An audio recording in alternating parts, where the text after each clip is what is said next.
ജാഫർ ഖാന്റെ പിന്നെ അടിപൊളിയായിരുന്നു. പടത്തില് മെയിൻ പോസിറ്റീവ് എന്ന് പറഞ്ഞാൽ ജാഫർ ഖാന്റെ അഭിനയാണ്. ബാക്കി കാസ്റ്റിംഗൊക്കെ പാട്ട് ഒരു പാട്ടുണ്ടായിരുന്നു, അത് നല്ല പാട്ടായിരുന്നു. മേക്കിംഗ് അത്യാവശ്യം കൊള്ളാം. ഓവറോൾ നോക്കുന്നവര്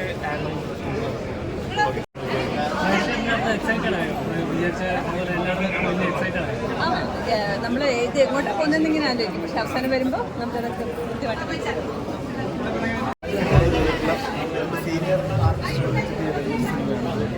ഇപ്പോൾ നമുക്കറിയാലോ കൊമേഴ്ഷ്യൽ സിനിമകളിലൊക്കെ അത്തരം പരീക്ഷണങ്ങളൊക്കെ വളരെയധികം ധൈര്യമുള്ള അതൊരു പുതുമ സംവിധാനമാണ് ചെയ്തിട്ടുള്ളത്.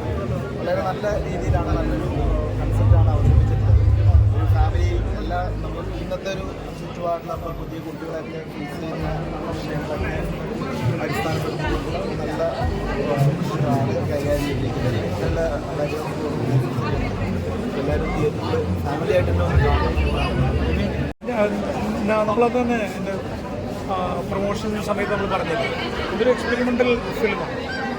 നാട്ടിൽ നടക്കുന്ന വളരെ റെലവൻ്റ് ആയിട്ടുള്ള ഇഷ്യൂവിനെ ഒരു പ്രത്യേക രീതിയിൽ സംവിധായകനും തിരക്കഥാകൃത്തും രണ്ടും ഒരാളാണ് എൻ്റെ കൂട്ടുകാരൻ്റെ ചേർന്ന് കഴിയുന്നത്.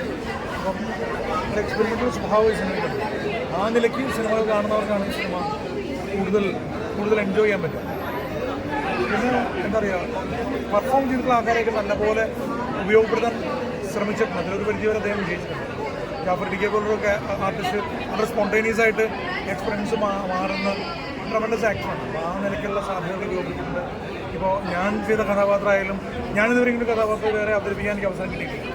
ഞാൻ ഫുൾ ഫ്ലെഡ്ജായിട്ട് സിനിമയായിട്ട് ഞാനും ഇപ്പോഴാണ് നിങ്ങളുടെ പേരിലാണ് ഇപ്പോഴാണ് സിനിമ കാണുന്നത്. ബാക്കി ഇനി ജനങ്ങൾ നിശ്ചയിക്കട്ടെ. എക്സ്പെരിമെൻ്റൽ ഫിലിമിൻ്റെ കിട്ടാവുന്ന ഒരു പ്രേക്ഷകരുടെ ഒരു അക്സെപ്റ്റൻസ് ആണ് ഞാനും ഈ സിനിമ ആലോചിക്കുന്നത്. അതെ, ഞാൻ ഈ കഥയുടെ ഞാനൊന്നും പറഞ്ഞല്ലോ, എന്നോട് ഈ കഥയിലെ ആ പ്രധാനപ്പെട്ട ഒരു എലമെൻറ്റ് അത് നമ്മൾ പിന്നീട് പറഞ്ഞാൽ ശരിയാവും, നമ്മൾ മാത്രം കേട്ടതല്ല. ആ കഥയിലെ ആ ഒരു എലമെൻ്റാണ് എന്നെ ഈ ഫിലിമിലേക്ക് ആകർഷണമാക്കിയത്. തിരക്കഥയല്ലല്ലോ, ഞാൻ തിരക്കഥയല്ല കേട്ടത്, കഥയാണ് കേട്ടത്. അപ്പോൾ അതിന് നമ്മുടെ പോർഷൻസ് അന്ന് ഞാൻ പറഞ്ഞല്ലോ, നമ്മുടെ പോർഷൻസ് മാത്രം ബ്രീഫ് ചെയ്ത് തന്നിട്ടാണ് നമ്മളിതിൽ അഭിനയിച്ചിട്ടുള്ളത്. ഫുൾ ഫ്ലെഡ്ജായിട്ട് ഇപ്പോഴാണ് സിനിമ കാണുന്നത്. സോ ഒരു എക്സ്പെരിമെൻ്റൽ ഫിലിം കാണുന്നത് പോലെയാണ് ഞാൻ ഈ സിനിമ എൻജോയ് ചെയ്തത്. വളരെ പ്രതീക്ഷയോടെ ഞാൻ ഇരിക്കുന്നത്. ജാഫർക്കയുടെ പെർഫോമൻസ് ഗംഭീരമല്ലേ? ജാഫർ ഒരു ഗംഭീര പെർഫോമൻസ്. ഇതിൽ വളരെ പ്രിസൈസായിട്ട് ജാഫറിനെ കേന്ദ്രീകരിച്ചാണ് ഈ ഹോട്ടൽ ഫിലിം പോയിട്ടുള്ളത്. ജാഫറിൻ്റെ ഒരു ഹാലുസിനേഷൻ, ഡ്രീമും എന്താ പറയുക സോഷ്യൽ കമ്മിറ്റ്മെൻറ്റും അതിലെ കൺഫ്യൂഷൻസൊക്കെയാണ് സിനിമ ടോട്ടലായിട്ട് പറയുന്നത്.